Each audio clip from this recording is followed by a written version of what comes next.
Good morning বন্ধুরা, সকাল সকাল ছোট্ট একটা মিনি ব্লগ নিয়ে চলে এলাম। আর এই দেখো সকালে কাজ বাজ সেরে আর এখন চা বানিয়েছি, চা বানিয়ে সবাইকে চা দিচ্ছি। তোমার দাদাভাইটা একটু কাজ করছিল বাইরে, আমি চা করে সবাই বললাম যে সবাই চা খেয়ে নিয়ে তারপরে কাজ করো। তা সবাইকে চা দিয়ে টিয়ে এবার আমি বললাম যে মানে মাটির কাজ করছিল, যে মানে আমাদের ওখানে আজকে হরি পুজো আছে, তাই জন্য হরি পুজো বলে আমি উঠোনটাকে ভালো করে পরিষ্কার করবো। তাই তোমার দাদাভাইকে বলছি যে উঠোনটা একটু পরিষ্কার করে দাও। আর আজকে দেখো সবাই এসেছে আমাদের বাড়ি, মানে হইচই হচ্ছে। তা আমি ভাবলাম যে আমি ছোটো মামাকে খাবিয়ে দেই মান্তকে, তা ওর মা কাজ করছে তাই আমি ওকে খাবিয়ে দিচ্ছিলাম। আর এই দেখো পাশের বাড়ি অনেক ফুল হয়েছে, তাই ফুল তুলতে গেলাম। খানিকটা ফুল, আমারও গাঁদা ফুল আছে কিন্তু আমার ছোটো গাছ, আমার মানে ফুল হয় না।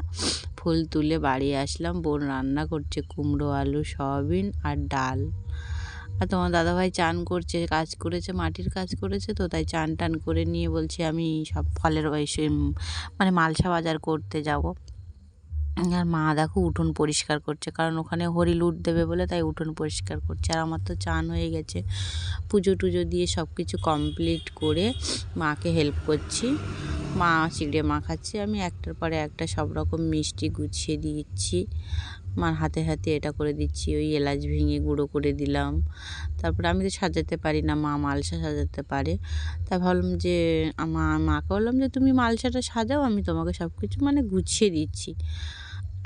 আর এই দেখো উঠে গেছে একজন, উঠে করছে। তা বোনকে বললাম তুই ওকে একটু ধর, ওর মা কী করছে। আর এই যে মা মালসা সাজাচ্ছে দেখো। আমার বাড়িতে দুটো মালসা যাচ্ছে, একটা বোনের মালসা আর একটা আমার মালসা। এই দেখো মালসা মা এক এক করে সব সাজাচ্ছে, মানে এক এক করে মিষ্টি দিচ্ছে। মিষ্টি দুটো মালসা একসঙ্গে সাজাচ্ছে, সাজিয়ে টাজিয়ে এবারে কমপ্লিট হয়ে গেছে। এবার আমরা সব সেজে গুজে রেডি হচ্ছি। মাকে বললাম যে তুই মালসা নিয়ে আগে চলে যাও, আমি আর বোন রেডি পরে যাচ্ছি। তা দেখো মাথায় গাঁদা ফুল দিয়ে পুরো রেডি হয়ে গেছি। বোন আর আমি একই শাড়ি পরেছি, বলছিলাম যে সেম সেম শাড়ি পরে যাব হরি পুজোয়। আর ওর মেয়ে তো বিশাল জিদ করছে যে যাবো না করছে। তা আমি বললাম যে আমি তোকে কোলে করে নিয়ে যাবো। দেখো অত বড় বাচ্চাকে কোলে নিয়ে যাওয়া যায়।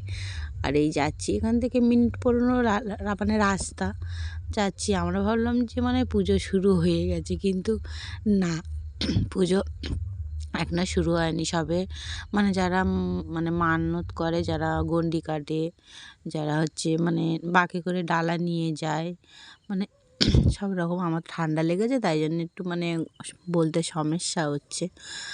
দেখো মন্দিরে আমরা পৌঁছে গেছি ফাইলেন। আর হচ্ছে দেখো সবাই গণ্ডি কাটছে, সবাই ডালা নিয়ে টিয়ে সবাই ঢুকলো।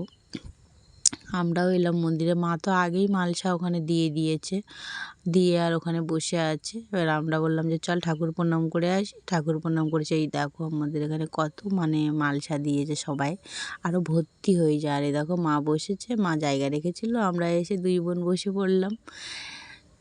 এবারে ওখানে হরিনাম মানে গান হচ্ছে, তা আমরা ওকে নিয়ে একটু নাচলাম, নাচ গান করলাম। লাস্টের নাচে যখন আরতি হচ্ছে তখন সবাই দেখো জয় নিতাই করছে, মানে খুব মজা হচ্ছিলো সত্যি। মানে হরি পুজো সত্যি মানে খুব মানে ভালো লাগে, আমার তো ভীষণ ভালো লাগে। সব মেলা পুজোর থেকে আমার হরি পুজো, হরি নাম আমার খুব প্রিয়, খুব খুব প্রিয়। আর খুব ভালো লাগে আমার, যেখানে হয় আমি সেখানেই যাই। এই দেখো আমি ওকে নিয়ে নেচেই যাচ্ছি। ও ভিড়ের মধ্যে থাকছে না, তাই জন্য ওকে একটা সাইডে নিয়ে চলে এসেছি। আর এখানে সবাই ঠাকুর প্রণাম করে আসছে। আমি বললাম যে চল আমি তোকে ঠাকুর প্রণাম কর। পুজো শেষ হয়ে গেছে, এক এক করে সবাইকে মালসা দিচ্ছে। এবার দেখো মালসা দেওয়া হয়ে গেছে, এবার দেখো খিচুড়ি প্রসাদ খেতে বসে গেছি। খিচুড়ি প্রসাদ খেয়ে এবার খাচ্ছি। দেখো ও খাচ্ছে না, ও চুপ করে বসে আছে। আর বাড়ি এসেছি, বিশাল ক্লান্ত লাগছে, আর ভালো লাগছে না। ভাবছি জামা কাপড় চেঞ্জ করে নিলাম, চেঞ্জ করে এখন তার খিচুড়ি খেয়ে এসেছি, খাবো না কিছু। মুখ হাত পা সব ভালো করে ধুয়ে নিয়েছি। ধুয়ে এবার ভাবলাম যে এবার শুতে যাব, তাই আমি এবার ঘুমিয়ে পড়ছি। তাই গুড নাইট সবাইকে জানাচ্ছি যে গুড নাইট, সবাই ভালো থেকো, সুস্থ থেকো।